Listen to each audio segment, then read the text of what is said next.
Contento de ver la obra del Señor creciendo, de ver cómo la iglesia está bonita, está creciendo, ¿sí? Y no hablo solo de la familia Isin, sino hablo, porque estuve predicando en Soacha, estuve predicando en Suba, esta semana me han invitado y veo como la obra del Señor se va extendiendo y eso es bonito, ver cómo la iglesia del Señor crece y como dice la Biblia, el Señor añadía cada día a los que habían de ser salvos. Amén, amén. Estamos en nuestro ciclo de doctrina y hablamos entonces que la palabra de Dios, que creemos en las Sagradas Escrituras y que la palabra de Dios es inspirada, es infalible y es superior a la conciencia y a la razón sin ser contraria a ellas. Hablamos entonces de todo lo que tenía que ver con la Biblia y en los cultos de doctrina de los miércoles, entonces estamos ahondando más acerca de las Sagradas Escrituras, en cómo se escribieron, en por qué están esos libros, etcétera, etcétera. Así que le invitamos a que usted venga a estos cultos de doctrina donde estamos hablando sobre la palabra los miércoles a las 7 de la noche. Nos vamos con la ayuda del Señor con las parejas, para un tremendo encuentro que tenemos con las parejas. Estaba ayer en una iglesia predicándole a los padres de familia acerca de las relaciones con sus hijos. Y fue una tremenda bendición ver cómo había sanidad de los adolescentes, de los muchachos, aún de los viejos ya casados con sus padres. Fue un momento muy hermoso. Estuve en Soacha predicando, curiosamente me pusieron el mismo tema.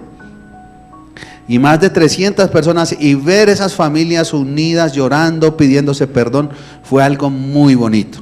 Y no se pierda este encuentro de parejas, por favor hable con Gladys y Hernando, con la red de parejas, porque vamos a pasar un tiempo bien bonito, bien maravilloso y aprender de la palabra del Señor. Amén. Amén. Hoy quiero hablarles de un tema de la salvación. Una de nuestras doctrinas cardinales y principales, así como lo es la Biblia. Y el canon doctrinal de las Asambleas de Dios, a renglón seguido, dice: creemos en la salvación por medio de la fe en la obra redentora de Jesucristo nuestro Señor. Eso es lo que creemos nosotros, que la salvación es por medio de la fe. ¿De la fe en quién? En nuestro Señor Jesucristo. Y para darles como una definición de salvación, quiero que lo vean. Dice: la salvación es el sacrificio hecho ¿por quién? Por Jesucristo, por medio del cual, ¿qué se muestra? El amor de Dios para con nosotros. Dios nos amó primero y de manera gratuita. No tienes que hacer ningún sacrificio, no tienes que subir a ningún monte, no tienes que latigarte, no tienes que hacer absolutamente nada. Dios, a través de nuestro Señor Jesucristo, ya pagó el precio de nuestra salvación. ¿Y para qué es la salvación? Para no ser castigados en una condenación eterna y tener la oportunidad de ir al cielo. Había un coro que me gustaba mucho porque además tenía ese ritmo que me gusta a mí y decía: para el cielo me voy. Y creo que todos vamos para el cielo. ¿Cuántos vamos para el cielo? Amén, todos vamos para el cielo, porque todos los que hemos creído en el Señor Jesucristo y hemos confesado con nuestra boca que Jesucristo es el Señor, vamos para el cielo. Este pasaje por aquí, por esta vida, pasajero. Un día ya nuestro corazón se detendrá, nuestro cerebro no producirá más ondas y pasaremos a la eternidad. No nos vamos a morir, pasaremos a la eternidad para estar en compañía de nuestro Señor. La salvación, hay algunas condiciones para la salvación. Y la primera condición es que la salvación se recibe a través de ¿qué cosa? Del arrepentimiento. arrepentimiento para con Dios. Número 1, del arrepentimiento. ¿Por qué he querido traerles este tema especialmente y por qué quiero hablar de las doctrinas? Porque ya les he dicho, por YouTube, por ahora la tecnología, todos los programas de Discovery, History, todos estos programas comienzan a tergiversar la palabra del Señor y ha entrado un comezón de oír cosas y de oír profetas y de oír gente que dice que el mundo se va a acabar, que va a pasar no sé qué, ¿sí? Les falta, alguien me dijo eso y yo le dije, sí, va a haber un maremoto en Bogotá. Nadie sabe el día ni la hora, solamente el Señor. Lo que sí tenemos que estar es preparados. Entonces, quiero hacer énfasis en esto de las doctrinas para que usted tenga firme en lo que creemos. Yo sé que usted lo oye un repaso tal vez, porque usted sabe lo que sabe y sabe, está firme en las doctrinas, pero queremos repasar. Entonces, hay gente que está diciendo, usted no necesita arrepentirse. No, si Cristo ya pagó en la cruz del Calvario, el arrepentimiento está de más. ¿Cómo así? Si la Biblia dice, está escrito y fue necesario que Cristo padeciese y resucitase de los muertos al tercer día y que se predicase en su nombre el arrepentimiento y perdón de pecados en todas las naciones, comenzando desde Jerusalén. Lucas capítulo 24, versículo 46. Si no hay arrepentimiento, no hay perdón de pecados. Así de sencillo y así de fácil. Entonces, se recibe la salvación a través del arrepentimiento. Creo que todos los que estamos aquí nos arrepentimos de nuestros pecados, ¿verdad? ¿Implica eso que no podamos volver a pecar? No. Pero ya no lo hacemos de manera voluntaria, sino que lo hacemos de manera involuntaria. Pero no es que la gente dice, me arrepiento y peco, entonces el que reza y peca, empata. Eso, así no es el asunto, porque la Biblia dice que si tú tomas la sangre de Jesucristo deliberadamente y la pisoteas, es decir, como el Señor es bueno, como Dios es santo, es justo, entonces yo peco y me arrepiento, peco y me arrepiento, peco y me arrepiento, ¿sí? Algunos antes de irse a pecar ya se arrepienten, dicen, Señor, me arrepiento del pecado que voy a cometer. Así no es tan sencillo el asunto, no es tan sencillo. Y número 2, la fe, ¿en quién? En el Señor Jesucristo. En el Señor Jesucristo. No hay otro mediador entre Dios y los hombres, sino Jesucristo el justo. Nadie más pagó con su vida, sino solamente Jesucristo pagó con su vida y con su sangre preciosa para que tú y yo podamos ser salvos. Respetamos a la Virgen María mucho. Creemos que es un modelo a imitar de una mujer recta, honesta delante de Dios. Pero lamentablemente ella no fue a la cruz del Calvario.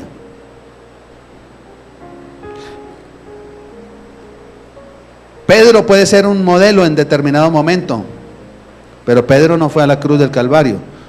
Murió crucificado y dice que él dijo, no quiero morir como mi Señor, sino póngame cabeza abajo. El apóstol Pablo sufrió persecuciones, dijo, llevo las marcas, los latigazos, las cicatrices del amor de Cristo en mi cuerpo. Estuvo encarcelado, lo mataron. Al apóstol Juan lo exiliaron a una isla. Al apóstol Santiago dicen que lo atravesaron con una espada, la tradición. Muchos mártires, y más para acá a Juan Hus, a otros los quemaron vivos, pero ninguno de ellos fue a la cruz del Calvario. Así que solamente a través de nuestro Señor Jesucristo nosotros podemos ser salvos. Pero existen unas condiciones para la salvación. Existen unas condiciones para la salvación, y la salvación, entonces ya dijimos que se recibe a través del arrepentimiento, y esas condiciones es arrepentirse de los pecados y confesar que Jesucristo es el Señor. ¿Qué evidencia entonces que yo soy salvo? ¿Cuáles son las evidencias que hay para que yo demuestre que soy salvo? Son dos. Una evidencia interna es el testimonio directo del Espíritu Santo. Dice la Biblia en Romanos capítulo 8, versículo 16, el Espíritu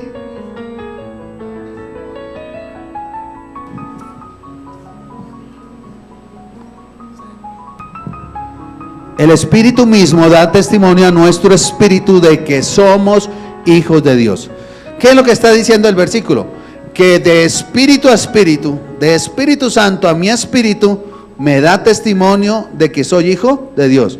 ¿Cuántos creen aquí que son hijos de Dios? ¿Y por qué cree eso? Porque el Espíritu Santo dice, allá adentro, tú eres hijo de Dios. Yo creo que soy hijo de Dios. Hay una diferencia. Una cosa son criaturas de Dios y otra cosa totalmente diferente son los hijos de Dios. Antes yo era creación de Dios, criatura de Dios. Pero cuando yo dije, me arrepiento de mis pecados, de todo lo malo que hice, y te acepto como mi Señor y Salvador, pasé a ser de criatura, hijo. Porque el Espíritu Santo pone eso en mí, da testimonio de que yo soy hijo de Dios. O sea, cree eso. El Espíritu Santo te está diciendo hoy, tú eres hijo de Dios. Pero existen unas evidencias externas, que es que una vida justa y una vida en verdadera santidad, porque sin santidad nadie verá a Dios. Una persona debe experimentar una transformación, como acabamos de cantar, sobrenatural, en la cual día a día se va manifestando dos cosas: el carácter de Cristo y el fruto del Espíritu Santo. ¿Cómo está tu carácter? No estoy hablando de tu temperamento, estoy hablando de tu carácter. El carácter es lo que yo soy, hace parte de la integridad cuando nadie me está viendo. El carácter sale a flote y se nota cuando tengo presión. Cuando me presionan, sale a flote el carácter. Uno dice, uy, no le conocía esas reacciones. Porque estás bajo presión. Cuando todo está chévere, cuando estamos aquí rico, chévere. A nadie se le sale el mal genio, pero cuando tenemos presión, ahí es donde aflora nuestro carácter. Y dice la Biblia que debemos parecernos a Cristo en nuestro carácter. Y número dos, que el fruto del Espíritu Santo sea evidente en nuestra vida. ¿Cuál es el fruto del Espíritu Santo? A ver, digámoslo en coro. Amor, gozo, paz, paciencia, benignidad, bondad, fe, mansedumbre y templanza. Vamos a hacer una prédica un día para coger cada uno y describir qué es eso. ¿Será que te falta dominio propio? ¿Poquito? El gozo es alegría manifiesta independientemente de las circunstancias. Templanza, paz. Llevamos 50 años en guerra, porque unos eran rojos y otros azules. Somos hermanos.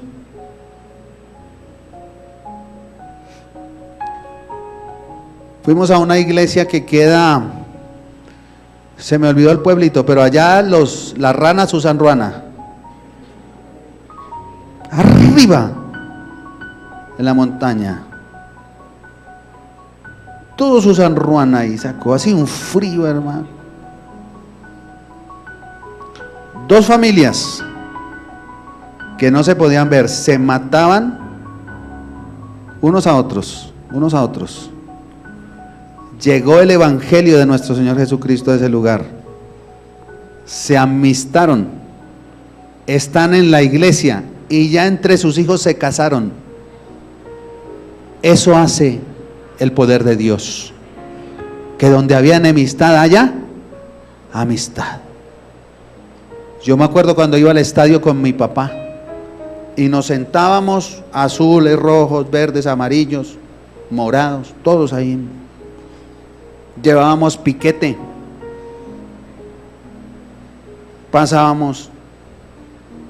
El que perdía, pues obvio se iba triste. El que ganaba, pues sí, nos íbamos contentos y de pronto le hacía una burla. Pero que hoy nos matemos, que los muchachos se maten por el color de una camiseta, eso demuestra que no hay paz, que no hay fruto del Espíritu Santo en nuestro país. Y de muchas maneras. Debemos ser tolerantes ante las diferencias. Todos tenemos maneras de pensar diferentes, venimos de diferentes familias, fuimos criados de manera diferente. Alguien dijo: yo soy de donde nacen muchos, pero se crían pocos. Yo le dije: del Seguro Social.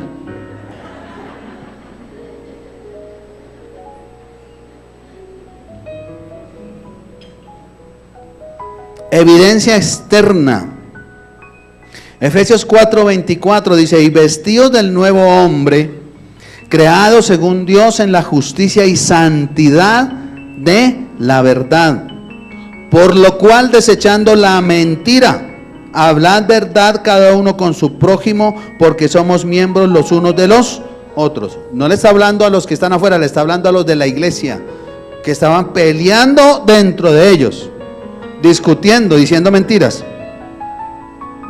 Y el apóstol Pablo dice: muchachos, no es así. Dios no nos llamó a eso, nos llamó a santidad en la verdad.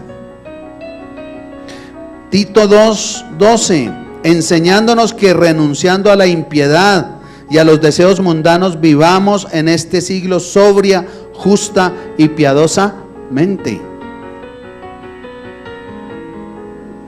La persona debe experimentar una transformación, amados hermanos, como acabamos de escuchar en el coro, que es sobrenatural. Y que cada día se tiene que ir manifestando en el carácter de Cristo y en el fruto del Espíritu Santo. O sea, yo no puedo ser el mismo cristiano que hace 5 años. Mi temperamento, el fruto del Espíritu Santo tiene que ir mostrándose. Por eso es que a veces la gente dice: yo soy cristiano, y la gente dice: sí, ¿verdad? Porque no se le nota. Y tiene que haber una evidencia externa. Yo les comenté que yo llevaba como 2 meses de convertido y yo estaba orgulloso de ser cristiano. Y yo decía: yo soy cristiano. Y la gente me puso apodo, me decían: ay, ahora se volvió el doctor Aleluya. Y me hicieron bullying, el doctor Aleluya. Y se fue la despedida de la empresa. Y entonces yo fui. Y entonces el compañero me dijo: ¿se va a tomar el aguardiente? Hermano, que no, porque yo ya soy cristiano, yo no quiero. Vine pues por compartir con ustedes. ¿Se lo toma o se lo echo? Y me lo echó el bendito. Me lo echó por la cabeza. Y yo vi ese aguardiente escurriendo aquí. Y saqué mi pañuelito y me limpié. Y dije: me voy. No, venga hermano, no se vaya, venga que perdone. No, ya lo perdoné. Dije: si no lo perdonara, esa matera no estaba en su sitio. Porque en otra época, déjeme decirle que yo me hubieran cascado porque era malo para pelear. En el colegio mi mamá llegaba y me decía: estuvo peleando, ¿no? Porque traía el ojo colombino, las narices reventadas, malo para pelear, oiga, y buscaba pleito, pero siempre me dan en la jeta, siempre. Entonces, yo ufanándome de ser cristiano, y qué tal yo agarrarme con ese muchacho, con ese médico. No. Ahora que no soy perfecto, no. Y mi esposa, que bueno, mano, no está aquí, está arriba, pero ella sabe que no soy perfecto, que se me salta la chispa a veces, que a veces digo cosas, que a veces soy injusto con los... Eso no soy perfecto. Pero ¿qué trato? Que todos los días digo, Señor, Padre, ayúdame a ser justo con mis hijos, con mis muchachos. Ya he tenido que pedirle perdón a veces a los muchachos porque soy injusto. Me equivoco, pero con buena intención. Entonces, amados hermanos, amor, gozo, paz. ¿Qué más? ¿Cuál es el que sigue? Paciencia. Ay. ¿Les dieron el talón de Aquiles o qué? Paciencia. Dijo el chavo, es que no me tienen paciencia. Que si toca tener paciencia cuando manejas el carro, que si toca tener paciencia cuando te montas en Transmilenio, que si toca tener paciencia en esta ciudad, sí. Para ello, ¿qué es indispensable? La fidelidad y la permanencia en Dios, una comunión con nuestro Señor. Recordar que nuestra salvación fue conquistada, por decirlo así, por nuestro Señor Jesucristo, que Él mismo declaró, pongo mi vida en rescate por muchos. Jesús hizo lo necesario para liberarnos del pecado. Jesús nos redimió, dice así, o sea, pagó el precio por nuestros pecados. Y Jesús fue el sumo sacerdote. ¿Qué significaba eso? En el tabernáculo que el pueblo de Israel construyó en el desierto había tres lugares: el atrio, el lugar santo y el lugar santísimo. En el lugar santísimo estaba la presencia de Dios, que estaba representada por un arca, el arca del pacto hecha de oro. Y el sumo sacerdote entraba solamente una vez al año a aquel lugar, a encontrar la presencia de Dios y a ser intermediario entre Dios y el pueblo. Pero el traje de ese sacerdote tenía unas borlitas, unas campanitas que sonaban, trin, trin, trin, trin, trin. Y la gente estaba afuera escuchando y, están sonando las campanitas, quiere decir que se está moviendo, que está vivo, porque si el sumo sacerdote entraba en pecado, caía muerto inmediatamente. El sumo sacerdote le amarraban una cuerdita al pie, y cuando no escuchaban las campanitas, jalaban la cuerda y sacaban el cuerpo muerto del sumo sacerdote. O sea que la persona tenía que ser... Jesús representó nuestro sumo sacerdote, porque se acuerdan en las películas y en lo que dice la palabra, que cuando Él estuvo en la cruz, el velo del templo se rasgó en dos. Eso tiene un simbolismo muy importante y significa que ya nosotros pudimos entrar a la presencia de Dios. La presencia de Dios está en este lugar y tú puedes hablar con Dios directamente. No necesitas un intermediario, un sacerdote, un pastor, un rabí, nadie. Tú puedes decir, papito Dios, y hablar con Él directamente. Nosotros creemos en la obra expiatoria de Cristo. La muerte de nuestro Señor Jesucristo en la cruz es el acontecimiento más importante de la historia. La historia se divide antes de Cristo y después de Cristo, y es lo más importante. Esto diferencia el cristianismo de otros sistemas religiosos. No hay ningún almanaque donde diga antes de Alá, después de Alá, antes de Buda, antes de Mahoma. No está. Antes de Cristo y después de Cristo. Y sobre todo porque ningún sistema religioso ha demostrado que su profeta resucitó. Pero nosotros sí creemos y demostramos científicamente y por las escrituras que Jesucristo resucitó al tercer día. Amén. Esa es la base de nuestra fe. Y Pablo dijo, si Cristo no hubiera resucitado, no, apague y vámonos. Dijo, vana sería nuestra fe.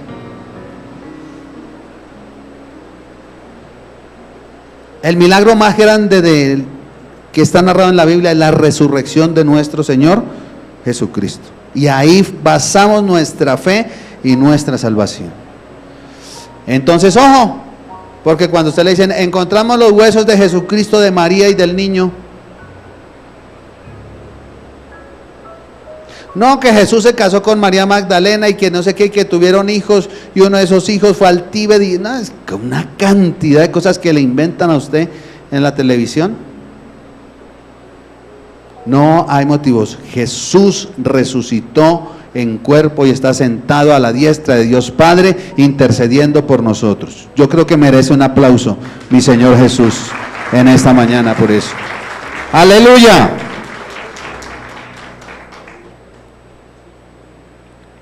Primera carta a los Corintios, capítulo 15, versículo 21. Por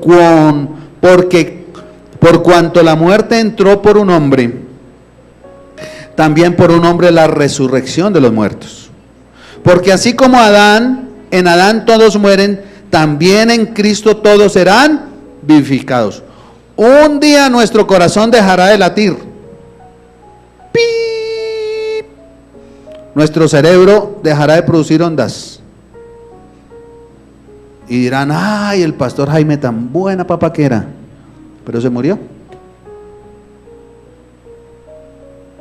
Pero estarán gozosos porque pasé a vida eterna. Pasé a estar con mi Señor. Pablo dijo, uy, esto está tenaz, porque no sé si morirme para estar con mi Señor, pero quiero quedarme por causa de predicar el evangelio. Y me pasa lo mismo que Pablo. A veces uno quisiera, vámonos con el Señor y ya. Pero a veces la predicación y la iglesia y lo que tengo que hacer, entonces uno dice, prefiero quedarme. Y cuando Él diga, pues allá iremos. O sea que vamos todos a vida eterna. Esto no acaba aquí, esto aquí es pasajero, es un poquito. ¿Cuánto hace que usted tenía T5? Y ya yo veo, ayer cumpleaños Miguel y así, cumpleaños. Y entonces veo un comercial en televisión, dice, tengo 55 años y pregúnteme si quiero dejar de hacer lo que sé. Y digo, yo también tengo 55. Y pregúnteme si quiero dejar de predicar. No, todavía no. Así que esto pasa rápido y nos vamos para el cielo. También en Cristo todos serán vivificados, pero cada uno en su debido orden. Cristo el primero, luego los que son de Cristo en su venida, y luego al fin cuando entregue el reino al Dios y Padre, cuando haya suprimido todo dominio, toda autoridad y potencia. Un día el diablo será condenado, ya está condenado, pero será capturado, enviado a lo profundo del infierno, y Jesucristo cogerá la iglesia y le dirá, papi, estos son, mire, estos son, aquí están los indios y las indias de Isin, mírelos, aquí están, se los entrego.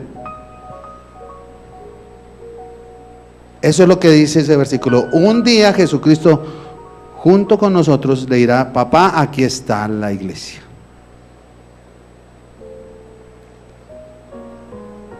Lamentablemente el relato bíblico dice que Adán y Eva fueron expulsados del huerto por desobedecer al Señor. Y ahí entró la muerte, dice, por un hombre, por Adán entró la muerte. Y desde ese momento se rompió la relación con Dios. Es decir, Adán estaba con el Señor ahí. Con Dios él se hablaba tú a tú. Pero por su desobediencia se rompió la relación. Pero Dios dijo, ¿y ahora cómo la restauro? A través de Jesucristo. Por eso hoy tú puedes tener relación directa con el Señor. Amén. Por eso puedes entrar. Hay un coro que dice, entra al lugar santísimo. Entra a la presencia del Señor. El acceso está para todos. Lamentablemente no todos. O sea, todos recibirán la invitación. Está la invitación, está bonita. pero alguno dirá, no, yo no voy. Y la guardará. O sea que habrá unos que aceptamos como los que están aquí acompañándome en este recinto, y otros que dirán no. Lamentablemente no todos serán salvos. Es elección voluntaria. ¿Tú estás aquí por qué? Porque voluntariamente viniste esta mañana. Con esta lluvia yo me hubiera quedado arrunchado, ¿cierto? Haciendo de brócoli. ¿Cómo es brócoli? Ahí acostado, usted no come, no piensa, no hace nada, solo pide desayuno, pereciendo. Pero usted vino voluntariamente y aceptó al Señor voluntariamente. Entonces, ojo, ahí hay doctrinas que hablan que no, que hay una predestinación, que Dios ya dijo los que van a ser salvos y los que no van a ser salvos, y si usted está entre los que sean salvos, pase lo que pase, usted será salvo, y si usted está entre los no salvos, de malas le tocó, se va a perder. Doctrinas erróneas. Es elección voluntaria por libre albedrío que Dios nos dio. Dios no decidió quién se va para el infierno ni quién se va para el cielo. Dios puso la opción. Mijo, ¿quieres para dónde irte? Y cada uno de nosotros la tomamos. Amén. Pero Dios quiere que todos los hombres sean salvos y vengan al conocimiento de la verdad. Primera de Timoteo capítulo 2 versículo 4. Anótela ahí para que la repase en la casa. Primera carta a Timoteo capítulo 2 versículo 4. Dios quiere que todos seamos salvos. Dios no quiere condenar a nadie. La segunda parte son los resultados de la obra de Cristo, que son 6: perdón, reconciliación, justificación, regeneración, adopción y victoria sobre el pecado y la muerte. Dentro de 8 días, a esta misma hora y por este mismo canal, no se pierda la segunda parte de esta prédica. ¿Sabe usted qué es justificación? ¿Sabe qué es regeneración? ¿Cómo es eso de la adopción? ¿Cómo es eso de la victoria? Pues en 8 días vamos a repasar esa doctrina bien, a escudriñar qué dice la Biblia acerca de eso. Creo que todos los que estamos aquí somos salvos. ¿Hay alguien que no haya recibido al Señor Jesucristo como su Señor y Salvador? Pregunto. ¿Habrá alguien que nos acompañe en esta mañana que no haya hecho una oración que diga: Señor, de verdad yo me arrepiento de mis pecados y yo quiero que tú mores ahora en mi corazón? ¿Hay alguien que nos acompaña hoy por primera vez en este lugar? ¿Todos ya han venido? ¿Hay alguien que esté de visita hoy por primera vez? ¿Su merced nos acompaña por primera vez? ¿Te invitó Janet? ¿Sí? ¿Eres familiar? ¿Cómo es tu nombre? Ariel. Daniel. Tienes nombre de profeta, hermano. Dios te bendiga, eres bienvenido. Eres bienvenido. ¿Alguien más nos acompaña hoy por primera vez en este lugar? ¿Alguien que haya venido por primera vez? Bien. Daniel, ¿no habías estado en una iglesia nunca cristiana? ¿Sí? Ah, bueno. Sé que tú eres creyente. ¿Aceptaste a Jesucristo como tu Señor y Salvador? Pero puedes hacerlo hoy. Puedes decirle: Señor, entra en mi corazón. Quiero que mores en mí. Quiero que cambies mi vida. Eso lo puedes hacer. De pronto alguien te va a dirigir en la oración más tarde. Pero como el resto hemos aceptado a nuestro Señor y Salvador, el asunto no para ahí, porque la Biblia dice: tienes que dar evidencia externa. Estamos dando evidencia externa. Creo que ahí es donde nos falta. Y quiero pedirle el favor que se ponga sobre sus pies. Y vamos a orar. Y tú vas a repasar: amor.